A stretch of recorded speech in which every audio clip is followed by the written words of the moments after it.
of you guys, even though it's digital. Just keep in mind we're going to be streaming to YouTube, and we may have guests that join the meeting at various points. So Margaret will let people into the meeting as needed. And then let's see, we have enough people here that Jesse, whenever you're ready, we can get started. And then sure, I've got it pulled up as they come. Situating my windows so I can see everybody and the agenda at the same time. It looks like you may have done this already, but have we done roll call and confirmation of quorum? Nope, here we go. So Jesse Moles-Ehring. Here. Lisa Fraser. Present. Carl Cuthbertson cannot be here tonight. Chelsea Gailey. Here.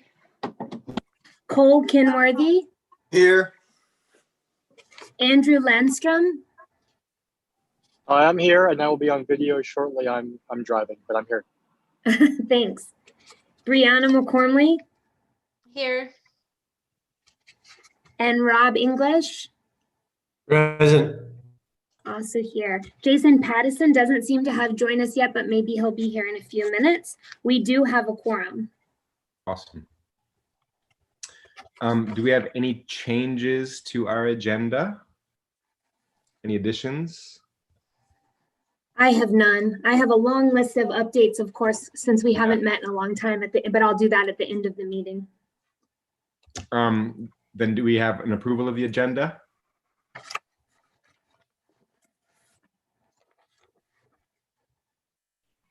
Do we need to? Do I need to do a motion to approve?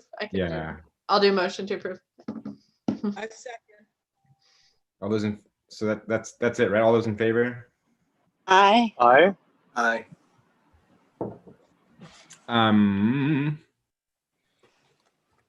So minutes review and approve. It's been a minute since our.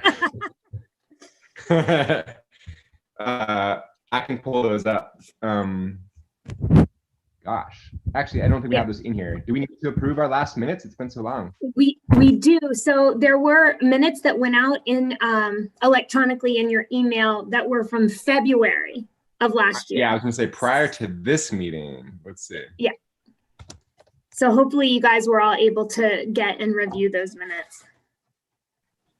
So I see. Let's see. Well, do we need to pull them up, or do we need to see if anyone has an objection? No, yeah, I would just ask if there's any changes to the minutes. Do we have any amendments or changes or objections to the previous minutes? All right. So we'll need a motion to approve those. This is Andrew. So moved. Second. All those in favor? Aye. Aye.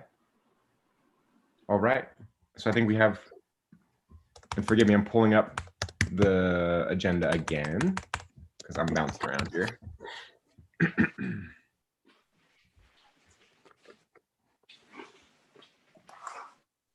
Here we are. Okay, so we have our first order. It looks like a proposal by Drew Kelly to improve trails in the wooded section of Cates Creek Park for mountain biking.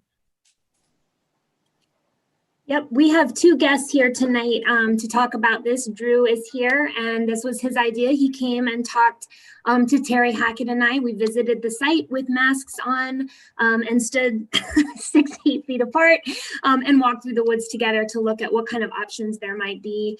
And then Drew put this proposal together, and Terry is also joining us tonight to offer some information at the tail end of the presentation. In your packets, you got a narrative proposal from Drew as well as a map that was really just meant as a sketch or concept plan to look at how mountain biking trails might be added to that area. So at this point, I'll just turn it over to Drew and let him tell you about his idea. Hello, thank you for having me. My name is Drew Kelly, and I love the outdoors, and my dad and I go mountain biking a lot. at Brumley. But one problem that I've noticed is I have to wait for him to get home from work, and he has to drive us to somewhere to go biking. So recently I've noticed the wooded section around Cades Creek Park, and I think that there should be biking and hiking trails built there. There's a lot of people around the neighborhood who would benefit from this too, to just have a place to walk to. And I can ride to the park on my bike, and I've met with Terry Hackett and Stephanie Trueblood at the park to discuss my ideas. And Terry Hackett is an experienced trail builder who helped build Brumley Forest. And I don't know how to build mountain bike trails. I've never done it before, but he's experienced in this and he can help with that. And because I go so often, I can help maintain them also. Stephanie Trueblood gave me permission to use a rake to clear out and mark where future trails will be. And about a weekend, I started meeting lots of people at the park who walk around in the woods a lot and use trails that are already there. So already I'm seeing the benefit that hiking trails can bring to Cades Creek Park and the community around it. I feel very fortunate to live in a town like Hillsborough, where there are lots of parks that so many people can enjoy. I've loved having a soccer field at Cades Creek Park, and I want to make Hillsborough a great place to live. And in addition to working on and maintaining trails at Cades Creek Park, I'm very interested in volunteering and helping with more projects like this. Thanks. Very cool. Thank you, Drew. Thank you. Yeah, does anyone have any questions specific to Drew before we hear a little bit from Terry? Yeah, I was going to ask, is it a thought of two separate trails or a sharing of a biking and hiking together? They're together. Together? All right, cool. And I'm not very familiar with Cades Creek, but I was curious, just roughly, what is the scale? Like how long could this trail be? I don't really know. Maybe around a mile or 2 miles, I think. Nice. That would be with lots of loops and switchbacks. Sure, sure. Yeah.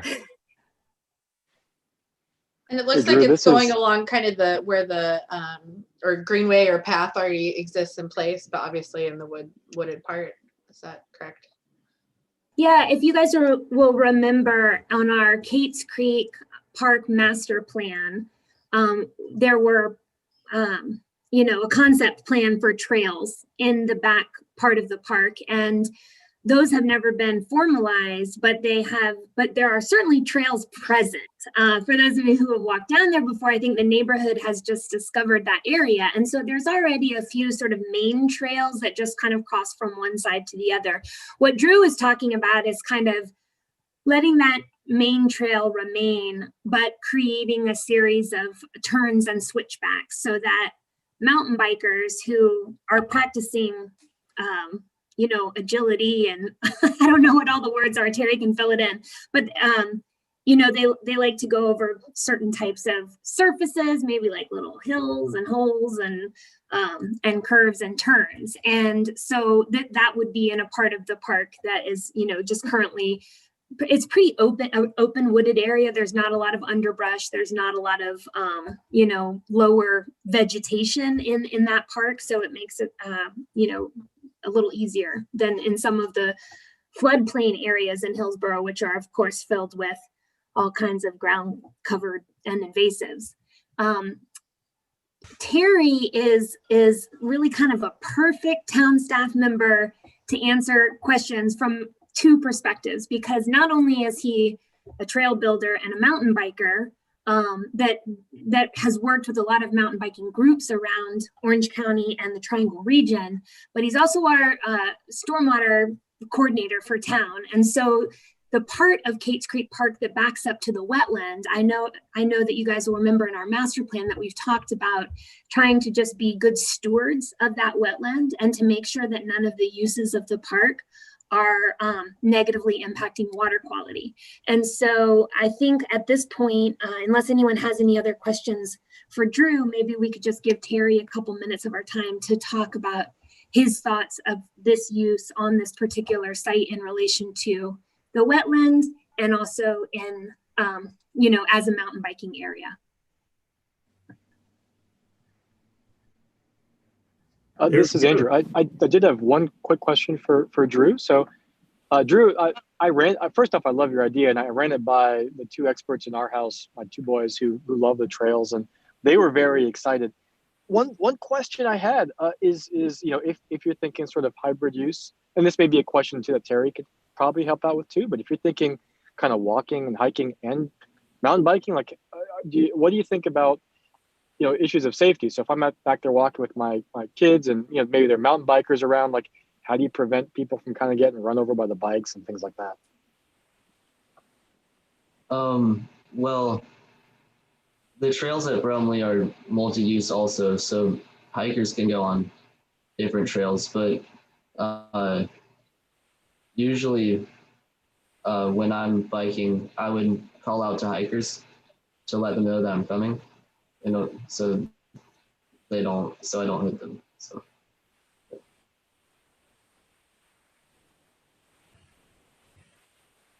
Yeah, I feel like it could be similar to the Riverwalk, but also I can imagine how some people might think it could be more complicated because maybe more turns and more cutbacks and things like that. But I think if everyone starts on the path knowing it's a shared path, that usually that the common courtesy kind of takes over.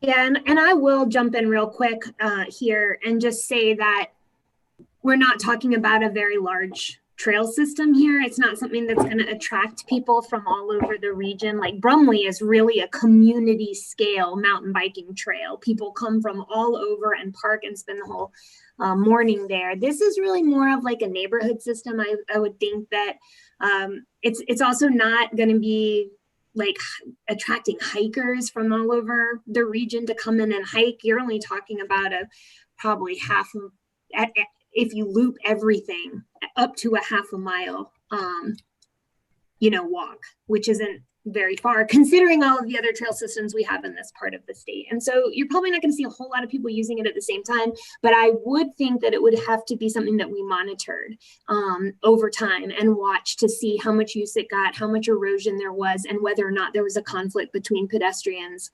and mountain bikers, at which point we, might have to make a decision to operate it differently. Okay, now I'll be quiet. It's on to you, Terry. Good evening. Appreciate the opportunity to chat about this. This is a very exciting proposal. I was very excited when Drew contacted Stephanie and I. So I'll just start by saying that multi-use trails are sort of the thing now. So obviously Brumley's a good example. Many other trail systems are being built the same way so that it can include mountain biking and hiking. And for the most part, it works pretty good. There are, and I'm going to throw out some fun mountain biking terms. So we do have folks in the mountain biking community that we call hammerheads. They tend to keep their head down and just go fast. They wouldn't be using this trail that much. This trail is really what we would call a gateway trail. While it's not a gateway to another trail system, what it is it would be a gateway to mountain biking. So the International Mountain Biking Association, IMBA, recognizes the importance of gateway trails. They're often 1 to 2 miles, built for beginners to intermediate riders. And I think having something like this in town, knowing that we have Brumley nearby, Little River, of course, the trails in Chapel Hill is a great thing because it's a perfect place for especially new riders, younger riders to come and learn how to mountain bike. And then even for experienced riders just to get a quick ride in.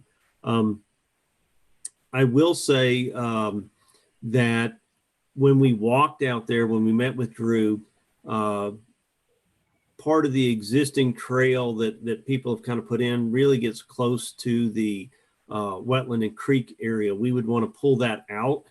The idea is to make this very sustainable. There are trail building techniques that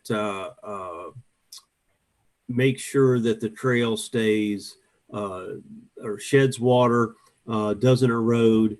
I'm sure you've all seen where even hiking trails become a conduit for stormwater runoff, and we would want to avoid that. So in that regard, I actually, I'm a member of Triangle Off-Road Cyclist Torque, which is our local Triangle Area Mountain Biking Association. Very experienced in trail building, and one of my very good friends who lives in the Hillsborough area is on their board. And I actually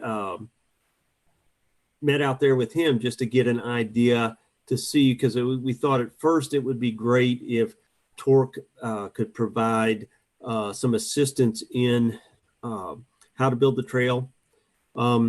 He talked with his board last month, I believe they talked, and there is they were very excited. They loved the idea of a gateway trail in Hillsborough. So much so that they may be able to provide funds. There is a trail builder, and I apologize off the top of my head, I cannot remember, but they're based out of Chapel Hill. They're professional trail builders, but they're volunteers. They have day jobs and they hand build trails. And there is a possibility that we could, that Torque would actually fund building this trail. So we would work with Drew to lay it out and have them. I mean, we would certainly utilize volunteers, but it would be a really good thing because it would be very well built and sustainable, which I think is important, not only for protecting the wetlands in Cates Creek, but maintaining a trail. Poorly built trails are difficult to maintain and would end up costing the town a lot of money. So I think this is a really, really good opportunity. And I think, it is something that I hope that you as a Parks and Rec board would consider and get behind. And with that, I'll just pause and see if anybody has any questions or comments.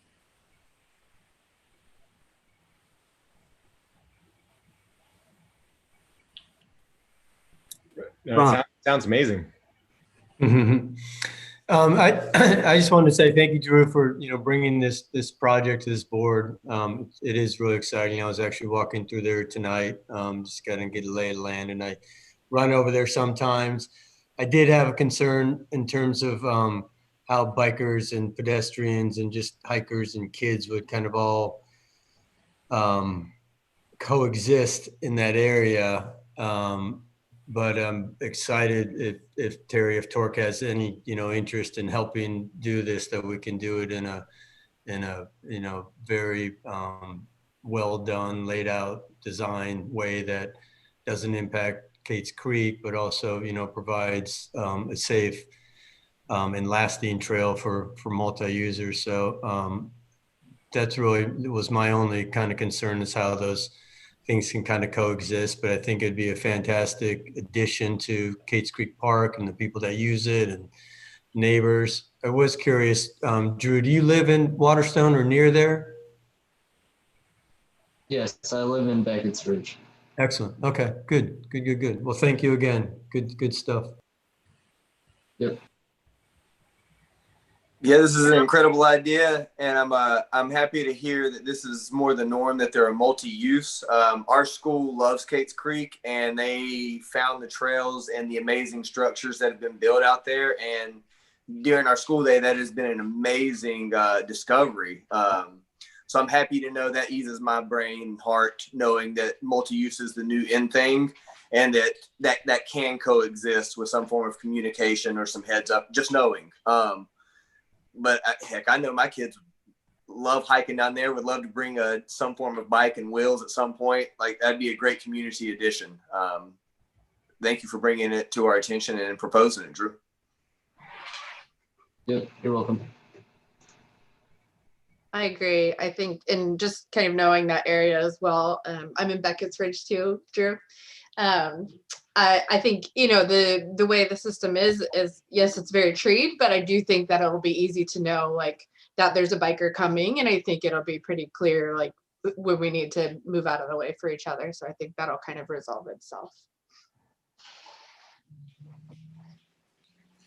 Yeah, one thing we would need to do from my perspective is to have signage that sort of lays out, you know, what this facility is and how it's intended to be used, with not just rules, but also kind of some common courtesy recommendations. So the language on that, on signs, you know, at both ends, wherever it is, coming out to join or meet the rest of the park, is something that we haven't developed yet, but would need, you know, before it was open to the general public as a real facility, I would want to make sure that some safety signage and, you know, common courtesy behavior is right there on site. Also, you know, the hours of operation and that type of information. I have a question. Am I muted? No, we can hear you, Lisa. Oh, I have a question. What about the maintenance involved? It would be different than just a walking trail. More maintenance would be required. Is that something that would fit in with the budget?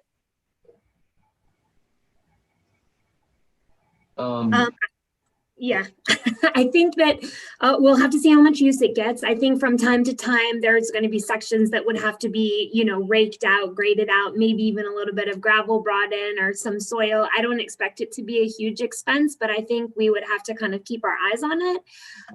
And then I do know that a lot of the mountain biking trails that are in our area are maintained by the users through volunteer hours. So I do imagine that if we got into a scenario where you know, we needed a work day of people with hand shovels, I think using the group, the sort of organized mountain biking groups that are out there, or even some of the walking and hiking groups that are out there, I think we could probably find volunteers to help us do those things. Yeah, I will even add, assuming if Torque does get involved and actually provides funds to have this built, typically, so for instance, at Brumley, I used to be one of the Torque trail coordinators. They make it a practice with the landowner, land managers to have memorandum of understanding, and they'll provide trail coordinator and work days and those sort of things. I know in our talking with Drew and his colleagues, they're his friends. They're very much interested in being hands-on and being a part of this. So, but Lisa, that's a great question. And that's why I think building the trails correctly from the start really reduces the amount of maintenance that would be required. And, but I think it's a strong volunteer opportunity. In fact, one of the things that I had discussed with Stephanie and Drew when we were out there is by formalizing the trails and getting them away from the creek and the wetland area, I would be able, out of my budget, to have at least one, possibly multiple volunteer days to do some riparian buffer plantings. And I would think that even with some of the trail maintenance, if it became an erosion issue, perhaps stormwater can help augment some of those funds as well. Sounds good. I think it looks and seems like it could attract a lot of activity from that area, from Beckett's Ridge, and we could consider nominating Drew to be the first steward for volunteer efforts over there.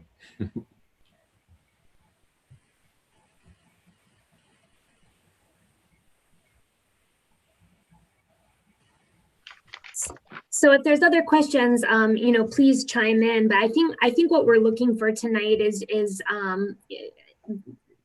an actual sort of formal,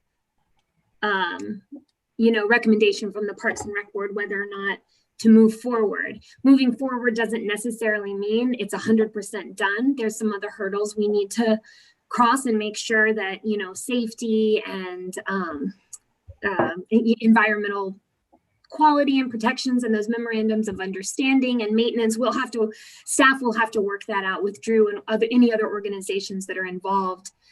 So I don't want to overpromise anything tonight, but I would like the Parks and Rec Board to weigh in on whether or not you would like to see us move forward and try to build mountain biking trails in Cates Creek Park. Yes. This is Andrew. I think it's a great idea. Is that do we need a formal motion? We need a motion, but I miss you guys so much. It's so good to see you all. It is good to see you all. So I think we probably have a formal motion. If can someone offer that? I'll do a Formal motion. Formal second. And all those in favor? Aye. Aye. I'm fairly certain it looks unanimous. I think it's an amazing idea. Thank you guys for bringing it to us. Great. Yeah, and I will update you guys at future meetings and let you know how things are going as they progress. I appreciate Drew and Terry coming and joining us tonight. Thank you so much. Yeah, Can I absolutely. ask a quick question before Terry leaves? Sure. So Terry, what's the possibility, and this is really for all of y'all, but to do something similar or something out at Kings Highway? It's a possibility. Kings Highway has a little bit of an issue because the park is on both sides of Highway 70, but I think there would be, in order to get enough area, I think you would have to come underneath the bridge. So that's a little bit different. There may be a little extra permitting that might be necessary, but I certainly would be in favor of doing something very similar, especially if this one at Cates Creek becomes it's well done and very popular, which I have a feeling it will be. Cool. Awesome. Thanks. Yeah. Thank you. Thank you so much, Drew and Terry, for being here. I'm really excited. No, thanks for having us, Drew. We'll be in touch, Drew. Okay.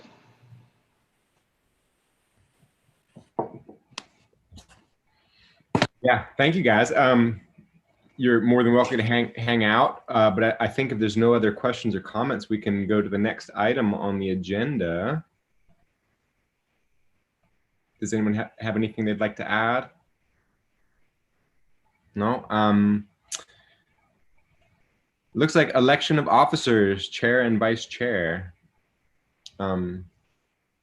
Stephanie, I haven't been a part of a formal election when we aren't in COVID or informal election.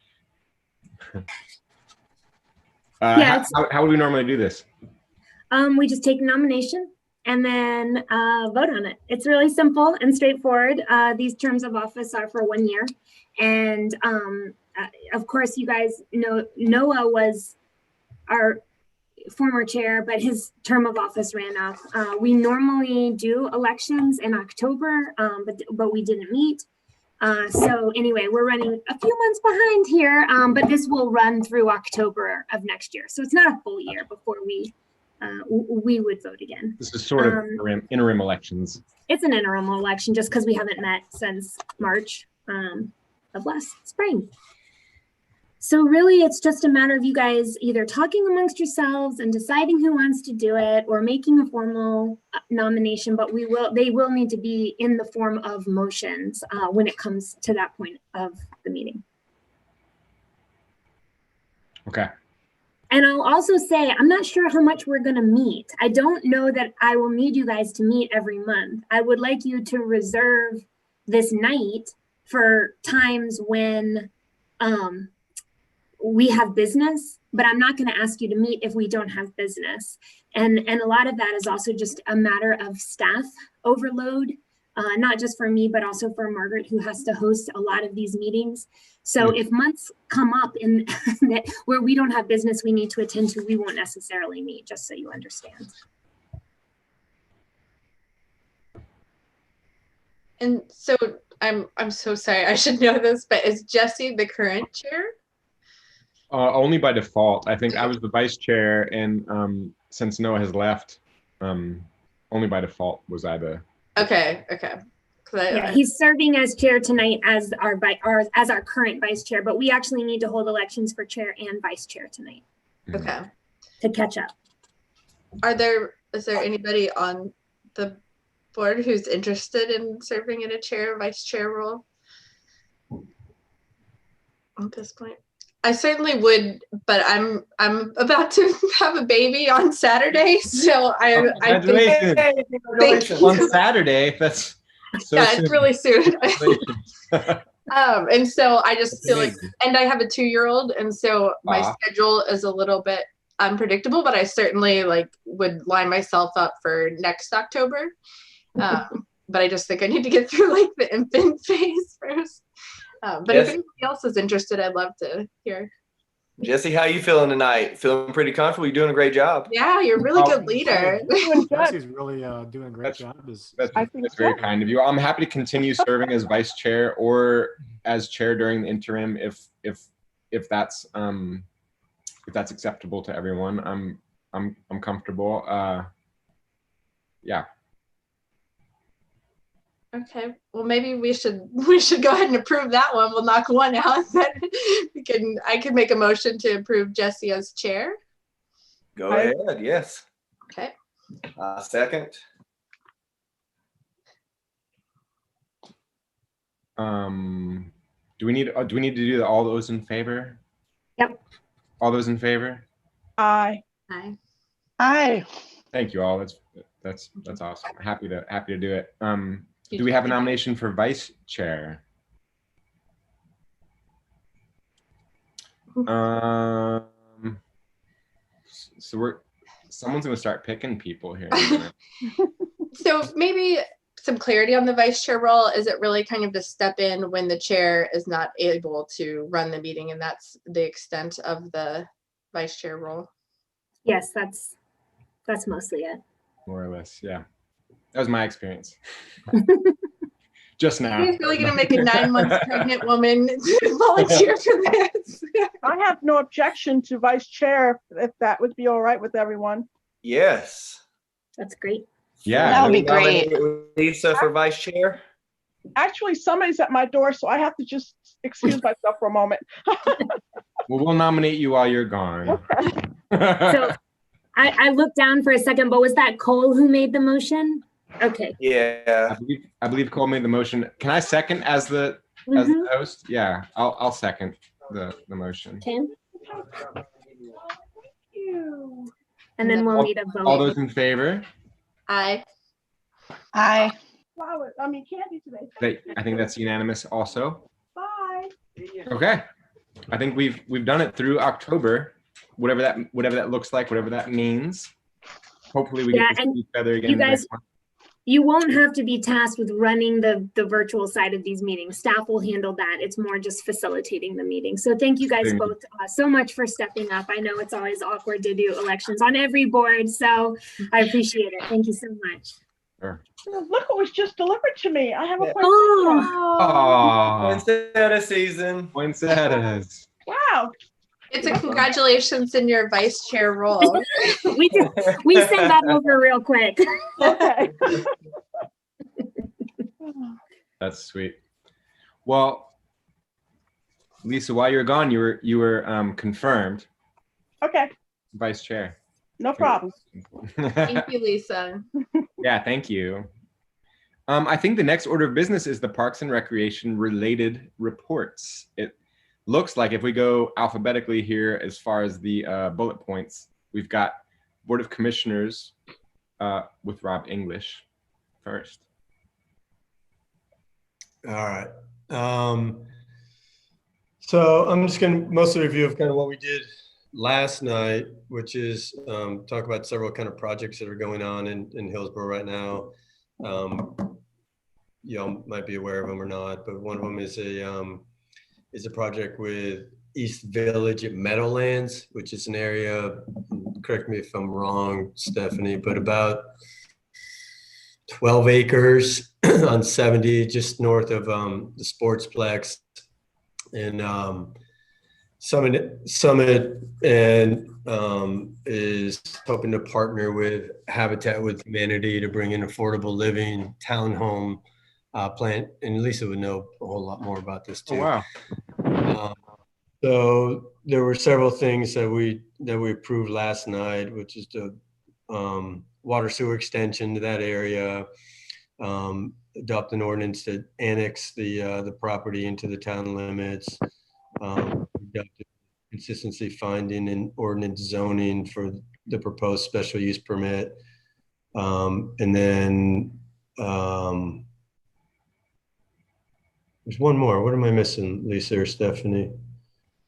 But one of the things anyways that's going to happen with that as that project gets further along is how they're going to use open space, which is land and improvements, and then fees in lieu to meet the recreation components of their application. So that's where you guys will have an opportunity to have some discussion about, what you feel is appropriate for that space. It's a pretty small, very tight, dense plan. I'm sorry, where again is it? Forgive me, I didn't quite understand where it was either. So it's on 70, you know where the Sportsplex is? Yeah. So on the same side of the street as the Sportsplex. So you hit the Sportsplex and then there's houses right after that. So it's there's a small little area after the Sportsplex, and then it's kind of like an L shape. Okay. So this is like Sportsplex, like you continue to go, if you're leaving town, you continue to go out and you don't turn right like you're going to go to 85. Yes. No, it's actually closer than Lawrence Road to the Sportsplex. It abuts up to the back edge of the Sportsplex, and it's about 10 acres and it's about 76 townhomes. That's really exciting. Habitat for Humanity townhomes. Yeah, and I'm friends with the manager for the Habitat store here in town, and he works closely with Orange County and Wake County for, I've gotten to see some of the other projects that they're working on, like in Chapel Hill. So that's just really exciting. I'm happy to hear that. Yeah, we're looking forward to to moving that along. So that's one obviously big project. It's going to be moving along. We approved I don't know if you're all aware, but there's a fire station that's going to go in at Waterstone. So they have Really? in there, very near the school, Cole, just down the road. Okay. So there's That'll be the most excitement we've had. Big trucks. Woo-woos. They're gonna love that. Yes, they will. You guys will be able to walk over there and say hi to the firemen. Oh, they are great for the kids. community aspect of our school. They will love that. Well, that's Our Hillsborough Fire Department was a major destination when my son was 2, 3, and 4 years old. So they are great. That's awesome. Every field trip downtown, it's a must. We stop by, got to see them. And they've always been great to show us the truck. So that's great to hear. Yeah, you'll have them in the neighborhood now, and they're designing it in a way that it should be, pedestrian friendly and cars on one side, and you'll be able to kind of walk up safely to it and interact and stuff. So that's exciting too. Y'all probably heard about Buc-ee's or Eflin Station. Lots. It's proposed. It's in Orange County.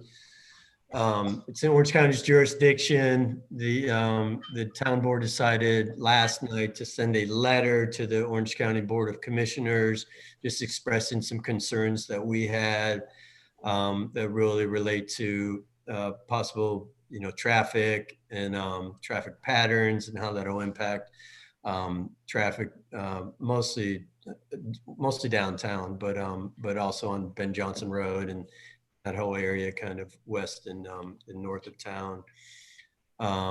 So that, again, we don't have any jurisdiction in terms of anything that they do there, but we were just expressing some concerns that we have from a town board in terms of the scale of it, partly even what it is going in there, and is that really what Orange County wants in terms of massive fossil fuel things.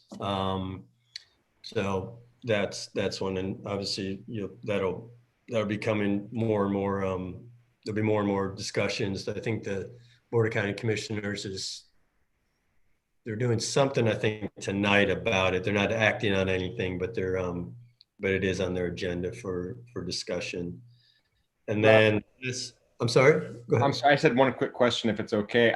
I was curious. I know with Buc-ee's, there's a lot of debate around town and on social media and stuff. I think one of the things that I was curious about that seems like a smaller detail that doesn't always get addressed, but was if the town has any discussions around, from what I understand, and maybe I'm wrong, maybe I've heard wrong, but the zoning has to change because is it a protected watershed? Is there something like that going on that there's a zoning change that is potentially gonna happen to permit Buc-ee's to operate in that corridor?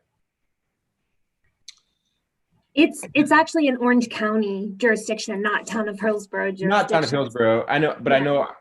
I know that our position maybe isn't, we don't have jurisdiction there, but I didn't know if we had an opinion there or if the town has discussed that. So the town board had discussed it last night, and several town board members did bring up concerns again regarding environmental concerns, which would, be the watershed there. Terry has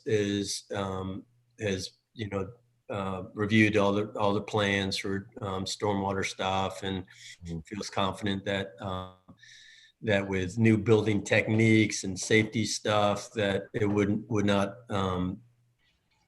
be detrimental to our watershed. But it's a concern because if there ever was a leak or a major sort of environmental sort of thing, that it would impact possibly the Eno and 7 Mile Creek and some other watersheds kind of in that area. But so that was one, and then really the traffic kind of congestion and the traffic patterns was really the two concerns that the town board had. Yeah. So we're kind of just gently letting the Board of County Commissioners know that we do have some concerns, and we hope that they will listen and be aware of that. And I know that I feel that they will. So awesome. Thank you. You're welcome. And then the last thing that I have really, and Stephanie can talk a little bit more about this too, but we're moving forward with our comprehensive sustainability plan. So we put that out to bid and decided on a company to move again that plan forward. But Stephanie, you want to share a little bit about what that entails and what it'll mean kind of for the future planning moving forward? Yeah, I can try to do it briefly. It's a huge endeavor that we're taking on. Our comprehensive plan is made up of about 7 different documents right now. So the Vision 2030, our connectivity plan, our master plan, future land use plan, so on and so forth. All of those together are adopted by the town board and become a part of our town's comprehensive plans. It is time for the Vision 2030 plan to be updated. We also recognize that it's time for a lot of those other plans to be aligned better than they are. And there's all of this interest in getting a strategic plan together to address climate action, the reduction of greenhouse gases, and the reduction of our carbon footprint. And so knowing that all of these different plans needed updating and revisions, the town board decided that instead of continuing to keep all of these separate documents, what we would do is create one very large comprehensive plan for town that includes all of those elements updated with a climate action component, and also really looking at equity and affordability in town, all sort of under or through the lens of sustainability. So we're calling it a comprehensive sustainability plan. It will address, how we grow and develop. It will also address town operations from a climate action standpoint and how we meet our renewables pledge. It will take 18 months to get this plan together, which is a very long time. And we brought a team of consultants in to consult on specific areas of this plan. Community engagement will be a really huge part of it. How we get participation during COVID and participation from groups that are traditionally underrepresented in planning in Hillsborough. How we reach people is a really big part of the initial, that'll be our first big push, is try to get people to interact and engage in the process and understand why these plans are important. And the reason these plans are important is they really drive all of the decisions that are made by the town board, but also by staff, even just budgetary decisions that are made on a day-to-day basis. And so it's a huge project. It's really a brand new model for planning. This doesn't exist in very many towns. Most towns have kind of a land use and transportation plan that's developed and housed in their planning departments. And then they have a climate action and sustainability plan that's sort of housed in their facilities management or energy and utilities areas. But by bringing these two things together so that we're thinking about sustainability, environmental quality, social equity, engagement, and land use and transportation, bringing that all together is really a new model, and probably the direction that these types of plans should be moving in the forward, in the future. If you know anything about climate action in this area, our biggest contributor of greenhouse gases is, of course, transportation. And so any greenhouse gas reduction plan or policy that doesn't also talk about transportation is really missing the mark. Anyway, it's an exciting project, and I'll be working on it primarily with Shannon Campbell, who's our economic development and tourism planner for the town. She'll be looking at the elements that are really specific to economic development and jobs and training and education and tourism, from a visitor's standpoint, but also from a resident standpoint. So here we go. We're going to kick off in January. We got a great team together. Awesome. It's exciting. Yeah, it's super exciting. And again, moving forward, it'll drive, town decisions that affect everything. So with a sustainability and sort of climate action sort of theme to it. So really excited about that. And that's all, that's all I have. Well, I'd like to mention, besides the fire station, on the other side of the building will be EMS. I don't remember if Rob mentioned that. So we'll have an EMS station and a fire station as well.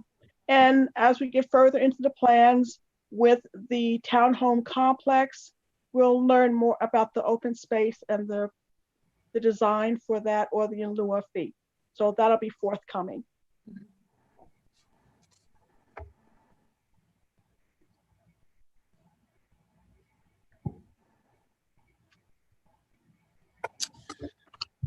Thank you, Rob. It sounds like actually there's been quite a bit going on since we've talked to you last. How about planning board, Lisa? Well, I will just reiterate what I just said, that besides the fire station, we'll have an EMS station in the same building on opposite sides of each other. And going further along, we'll find out more about the open space with the townhome projects that are being built by the Sportsplex. Awesome. Yeah, and just so you guys have a better understanding of how planning board and town board work together, is that when we get development applications, first is a public hearing where the two boards meet together and they hear all of the evidence from people in support or opposition from the applicant about the development proposal. Then the planning board takes up a discussion about what they heard, and they make a recommendation to the town board. The town board then meets the next month and makes a finding or a determination on whether or not they're going to approve the development. So when the town board member speaks first at our Parks and Rec meeting, they're always stealing the planning board members' thunder because they talk about the same things. So anyway, that's why we hear similar information from both town board and planning board. It's because the planning board first has to jump in and look at things in terms of how they relate to those comprehensive plan documents that I was talking about a few minutes ago. Excuse me, my Chromebook went out. I'm on my phone. I have 10% battery left. So if I have to go, I'm sorry. I just want to jump ahead and tell you that Murray Street Park, the park looks good, but it was flooded because it poured yesterday. That's it. Yeah. So I'm not going to be rude if I just. Not at all. Thank you, Lisa. Have to bow out. Okay. So, but I'll hang in here as long as I can. Well, I guess that takes us to the Intergovernmental Parks Work Group. And we have not met. Okay. We have not met. I think they're trying to get a meeting together for April, but I'm not even sure if that will get done. So I saw an email or two. I believe I saw an email or two. This is from the kind of coalition of counties and boards. Mm-hmm. Yeah, I saw an invite and then a cancellation, and I haven't tracked it very well, but I think that was well, thank you, Lisa, for your park steward report. I believe the next one is Gold Park and the dog park from Cole Kentworthy.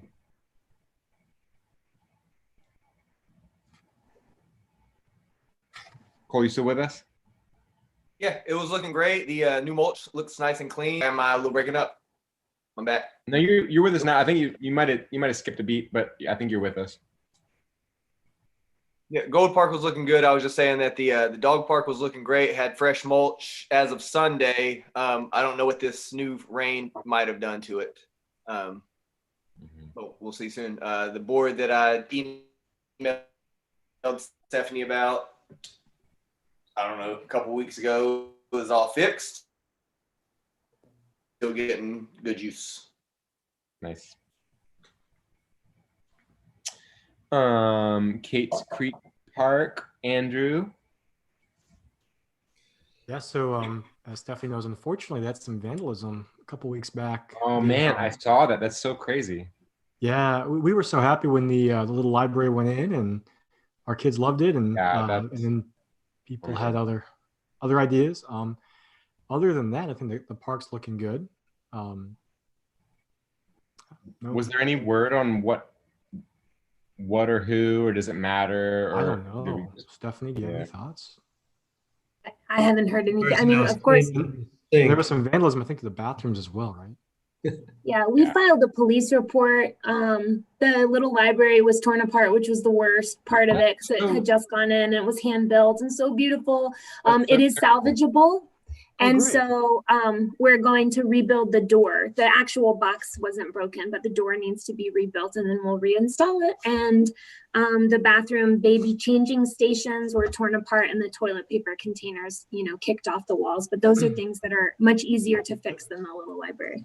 So frustrating. Yeah. I'll also mention, and Stephanie, this is something that we noticed. So we were out there with our kids one day, and this was a few months back. This was during COVID. Yeah, the lockdown, I think in March and April, and whoever was cleaning the bathrooms, I guess they were, in there. It's a man and a woman who were cleaning the bathrooms. They had left a box of kittens out on the sort of cement area with food and water. Apparently, the mother they owned, and they couldn't take care of these kittens, and they tried to give them away, and and this was sort of their solution at the end of the day. So we picked the kittens up and we found homes for them. But just so you know, I'm not sure who it is, but it's whoever is cleaning the bathrooms just sort of abandoned some cats. For what it's worth, we found homes for them and everything is fine. But just FYI. Well, thank you so much. And next time you have kittens to give away, call me. I It was love hard not to keep them. I can't believe but- you tell me you had kittens to give away. Yeah, it was a box of kittens, which, if you ask my wife, is like the greatest thing ever. Box of kittens. Yes. Sounds like the greatest thing ever. But I'll follow up with Brenda and ask her not to bring stray animals when she's cleaning the bathrooms anymore. Yeah. Yeah. Wow. Thanks, Sounds like it worked out for her and everyone. I did notice cat food there too several months ago. Steph, are you where the picnic tables are on that? I guess that covered side. There's a couple broken hardy board pieces. Yes. Okay. We've got a repair order in. It's just got to get scheduled. Yep. Okay. Well, I think that brings us to, well, Lisa, you already gave us your Murray Street Park report, Yep. right? So Kings Highway Park, Rob English, do you have an update for us? I do, yeah. So I actually went out there and walked this eve. Well, it was like duskish, but it looked really good. I was pleasantly surprised. There was, no trash or litter. It looked really clean. It seems like they cut that area, I don't know what we call that, Stephanie, pond or water retention, but it seems like it was done not very long ago. Mm-hmm. But everything looked really good. There's always some litter along, is that Ben Johnson, Mhm. whatever the street, the access street to get in there, but that's more people like throwing stuff out of their car that gets on the side of the road. But the park overall looked really good. I was impressed. Yeah, I'll tell you, ever since we did that parking lot improvement, there have been so many more people using that park. Every single day when I go by, there's multiple cars there. So I think that was a really good expenditure of funds, and a lot more people are enjoying that natural area. So Yeah, kudos to I agree. all of you for that. How about Hillsborough Heights? It's looking pretty good. There are 2 large mulch piles. They've been out there for a month, maybe a little more. Just need to get spread. And I was going to ask about there was 2 projects, Eagle Scout and another project. Are those on hold during the times of COVID? So the mulch piles are the gold award project for the Girl Scout. She is working on a pollinator garden, and we delivered the mulch, and I think then there were finals, and she's in high school. So she's like, I will get back to this at Christmas break. Anyway, I think she's actually going out there this weekend with a group of volunteers to spread that mulch. So that's the beginning of the 2 pollinator gardens that will go in. And she, if you'll remember, her name's Desi Parker. She was also going to do some natural play equipment, a little beehive, and unfortunately, I hate to tell you, that got just totally nixed by our safety officer. Apparently, under our insurance, it's not recommended to have hand-built elements in our parks, which is something we may want to talk to David about at some point, maybe even have him come into a meeting and talk to us, because so many of our master plans call for natural play equipment.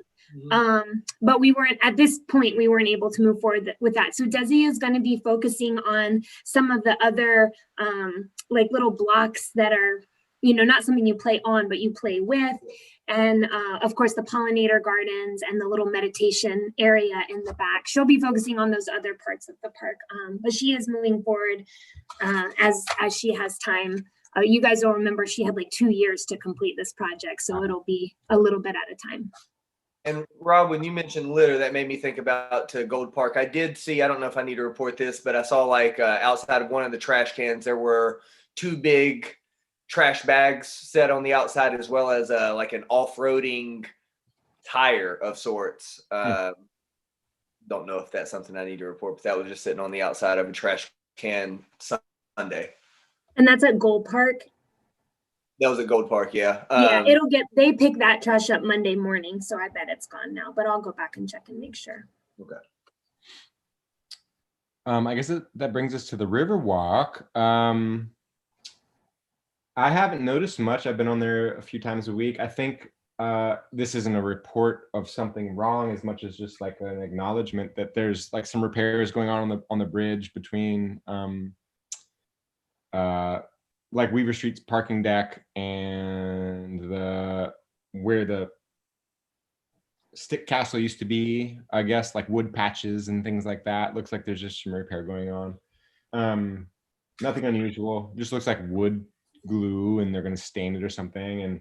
And side project pitch though, since we're on the Riverwalk, we've got, since I've seen you all last, our community garden has gotten like kind of full swing on right on the Riverwalk, between I'd say South Cameron and like the Okanichi Speedway Trail. We've got like a full-on community garden that's really kicking, and even in this cold weather, we've got a bunch of greens and stuff out there.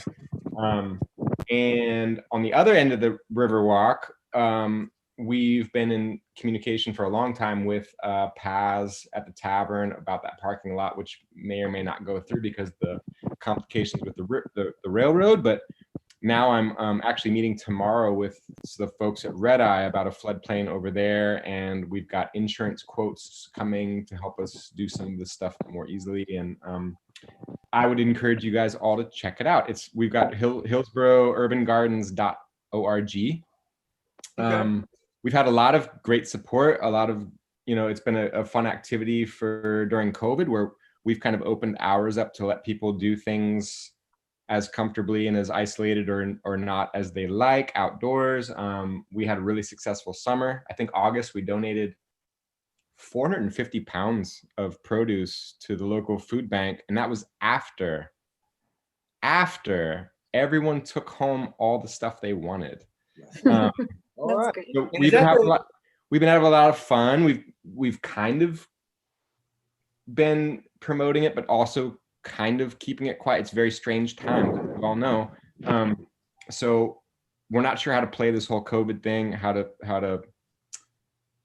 serve the community and celebrate with the community with the given limitations and everything. But we're having a great time.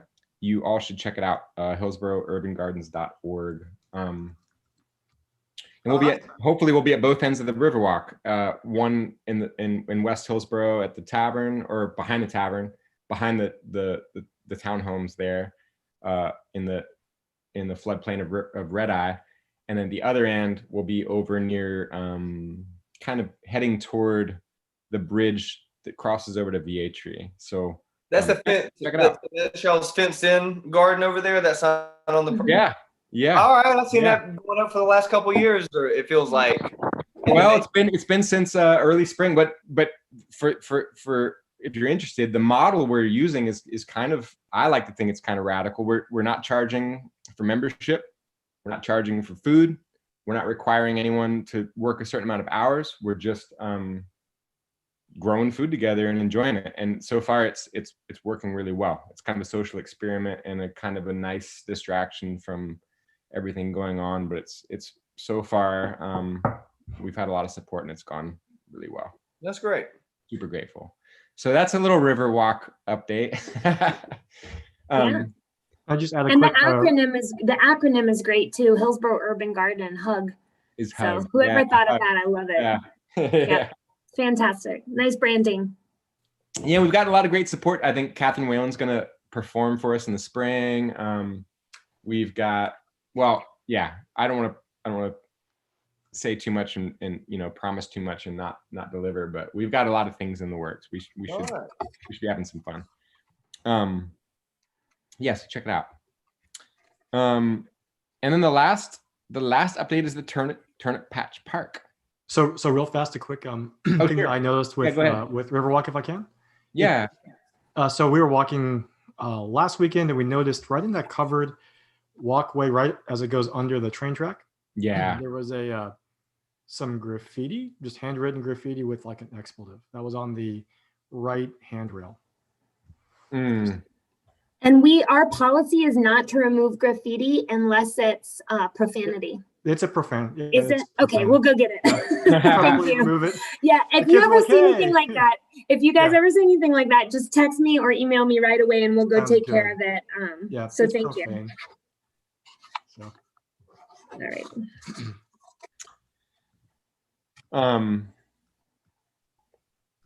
Yeah, thank you, Andrew. I guess Turnip Patch Park is last. Do we have, it says staff. Is that you, Stephanie? That's me. And I really don't have anything to say about Turnip Patch, but I'll just use that as my segue into this many updates for you guys since February. Yeah. Although you covered a lot of them, so thank you. First, I wanted to just say things were really crazy back in the spring when we stopped meeting, trying to figure out how to operate parks and public spaces with COVID. It was just really insane and hard to figure out. We had to close the playgrounds down for an amount of time. We had to have the bathrooms closed, the fields were closed, the picnic shelters were closed. We had to lock the gates. We had to put signage up. We had to keep people out for that whole phase one of the shutdown. And it was just really difficult. But I do have to say that I worked with the parks directors in Chapel Hill and Carborough and Orange County from the very earliest days of COVID. We've been meeting regularly to try to have a consistent message and policy about when we reopen things and what we allow, so that at least it's less complicated for members of the public to try to understand what's open and what's not.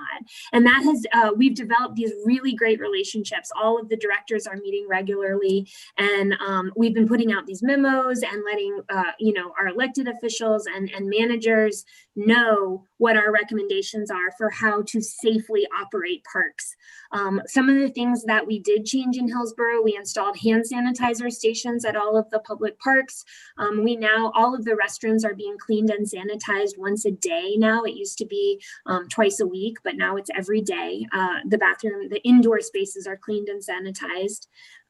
We have signage posted about sort of those 3 W's, which I can never quite remember what those are, but wearing a mask, staying apart, and I guess staying home as much as possible.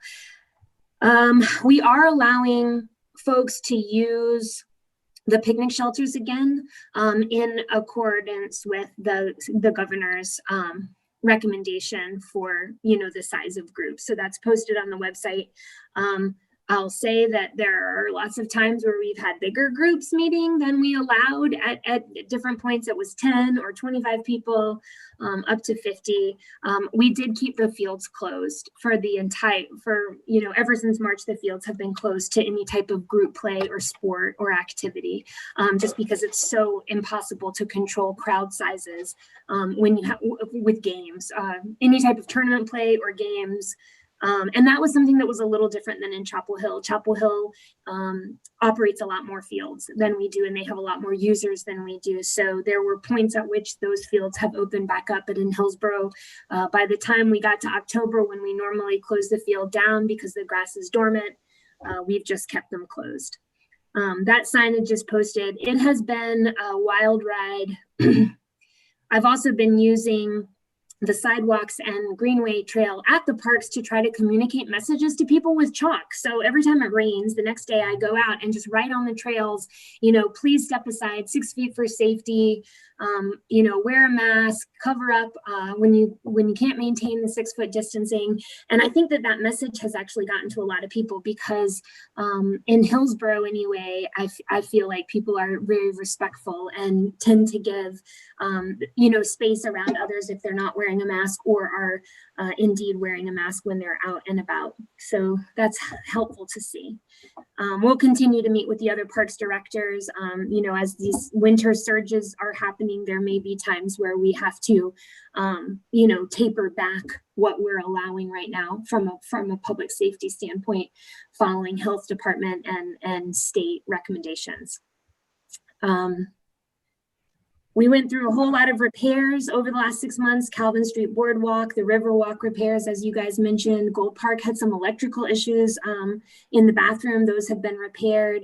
I've got some maintenance coming at Kate's Creek Park. Rob mentioned some of the hardy plank siding was peeled and popped away. That may have been a part of the vandalism, I'm not sure, but we'll get those pieces replaced, as well as the baby changing stations and the little library. The new beds are coming to Hillsborough Heights Park. We'll have some planting days in the spring if COVID allows. That will be an opportunity to volunteer. If COVID doesn't allow, then we'll just do it. Staff will just do it. It's more important for everyone to stay safe. Let's see what else. We've added water spigots at Murray Street Park and Turnip Patch Park for the gardens that have been installed there. So instead of lugging buckets from, the nearest house, as I, get my neighbors to allow me to, take water out of their spigots, which is how we've been doing it for years. We now have water sources at 2 of our parks with pollinator gardens. So that's very helpful.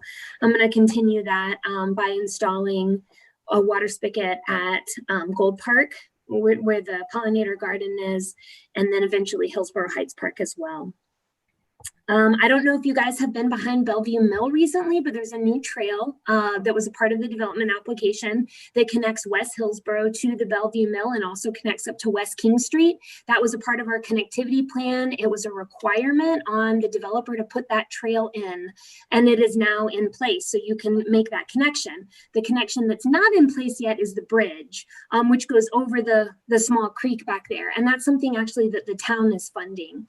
So we are in the process of getting estimates for that bridge and for trying to get that scheduled. It'll just be a 6-foot wide, wood pedestrian bridge that crosses that little creek back there.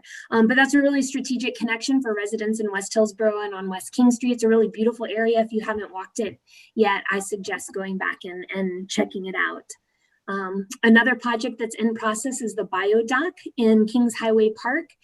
That's something that we've been talking about for a number of years, and finally we're able to partner, get a little bit of grant money, a little bit of tourism money, and partner with the Stormwater Division and Terry Hackett to find enough funding to build a floating dock at the spot that canoes and kayaks are permitted to launch in Kings Highway Park.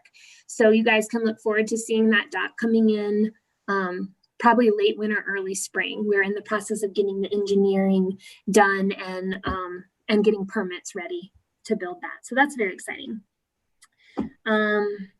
Also, you guys will remember in our budget last year, we requested that the town board fund the musical play stations at Gold Park, and that was funded.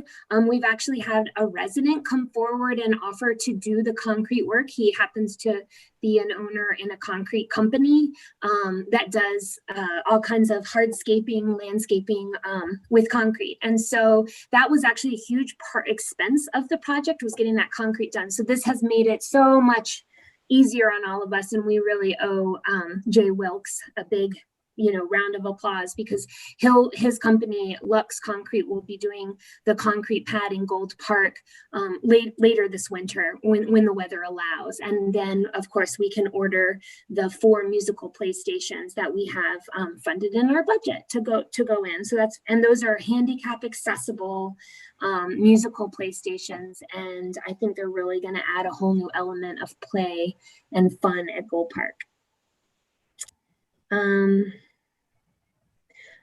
Speaking of budget, just to let you know that our budget is going to look really different this year. Normally, you guys will remember I come to you in October and November and I ask you to rank and prioritize the things that you would like to accomplish. I'm not doing that this year because we're probably gonna hold to pretty tight conservative budget figures, just because we really don't know what the impacts of COVID are yet on our town finances. And so we had to strip a lot out of the budget last year once we realized the extent of how impactful COVID was going to be, and most likely we'll be holding pretty tight for the next year until we really start to get a better understanding of what money may be available.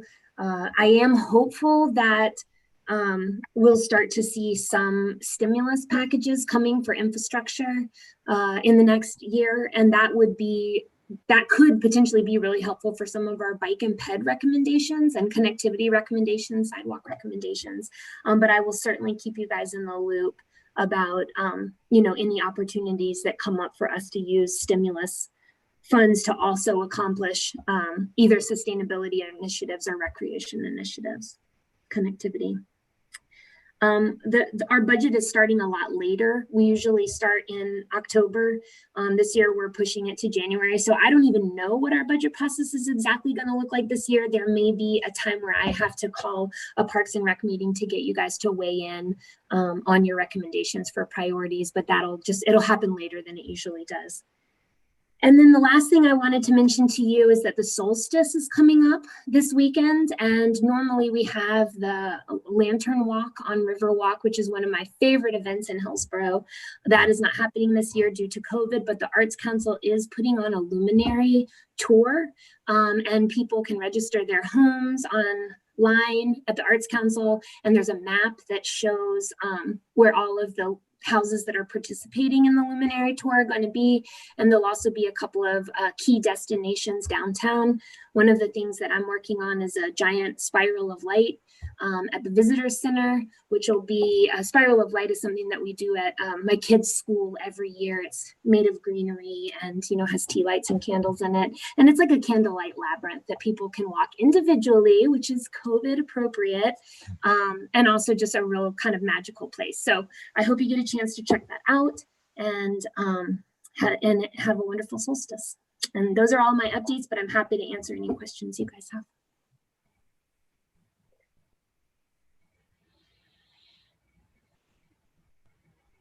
Stephanie, is there a timeline for the biodoc? It kind of depends on the permits. So I can't tell you how long it'll take us to get the permits, but once we get the permits, we'll be working with EasyDoc, which is a manufacturer, and they have, I think, an 8 to 10 week period of time. But first we have to get the permit, and then once we contract them, it's just within that 2 to 3 month window.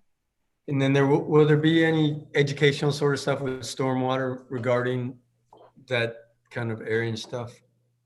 Yeah, part of the tourism grant that was given from the tourism board for that project has to do with signage. So the floating dock where people will launch their kayaks is actually going to be a little bit separate from the bio dock part of the project now. Rather than putting them all together in one dock, it became easier through permitting if we have the floating wetlands adjacent to the kayak launch. So the kayak launch will go in first, and then the floating wetlands will be added. And eventually there'll be 2 types of signage there. One sign will explain how to use the kayak and canoe launch safely, and also about how to clean your boat, from a water quality standpoint, how to take care of the river. And then the other sign will be specific to the constructed wetlands and what the floating wetlands and what those floating wetlands do for water quality. So I don't know exactly the timing for the signage yet, but certainly we wouldn't open the dock to the public until after the safety signage was installed. Exciting. And I'll keep you guys in the loop. If we're not meeting, I'll still send you updates monthly as those projects move forward, so you can go out and take a look at them.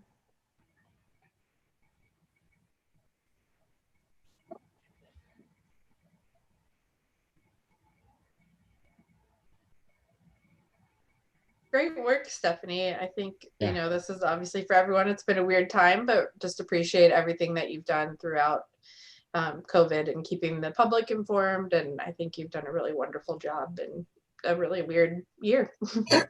Such a weird year. It's been crazy. Yeah, and I'm in my bedroom. I work in my bedroom now. It's crazy. Like I had to keep muting myself because my cat is really concerned that he isn't in the board meeting tonight. No. So I have a background on because I have like an unmade bed back here. Anything goes these days. No, I do appreciate you guys' patience, and just forgive me for those for times where I'm not very communicative. It's probably because I'm out of my mind. So if you ever have any questions or see any problems, like please don't hesitate to reach out to me, and I promise I'll follow up on it. But it has been sort of a crazy time. Yeah, thank you all. I'm really impressed. I figured this would be like a kind of like figuring stuff out again meeting, and it feels like it actually felt like a real agenda, and that's awesome. It's good to see everybody and actually talk about real stuff. So yeah, super cool. Thank you, Stephanie. Yeah, thank you. I think that wraps up our agenda. Do we have anything else that we want to discuss? I don't have anything to discuss. I just want to say thank you to all of you for what you do and your time and your service, and again, Stephanie, for everything that obviously you do with open space and everything. It has been a kind of wild and crazy year. I wish all of you a happy holiday. Stay safe, stay well. Look forward to bumping into you in town or around town. But be well, and thank you. Thanks, Rob. Thank you, Rob. And congratulations, Brianna. Like, Thank you. that's amazing. I'm a December baby. It's pretty sweet. Oh, good. Well, you turned out well, so that's good. Yeah. Yeah. Congratulations. Thank you. I guess if no one else has anything to add, we might be ready to adjourn. All right. I'll Happy make a holidays, motion to everyone. adjourn. Yeah, happy holidays and great to see everybody. I think Andrew is about to make a motion too. Thank you, Andrew. Oh, yes, I did. Motion to adjourn. I second. All those in favor? Aye. Aye. Happy holidays, everyone. Bye. Thank you so Bye, much. everybody. Thank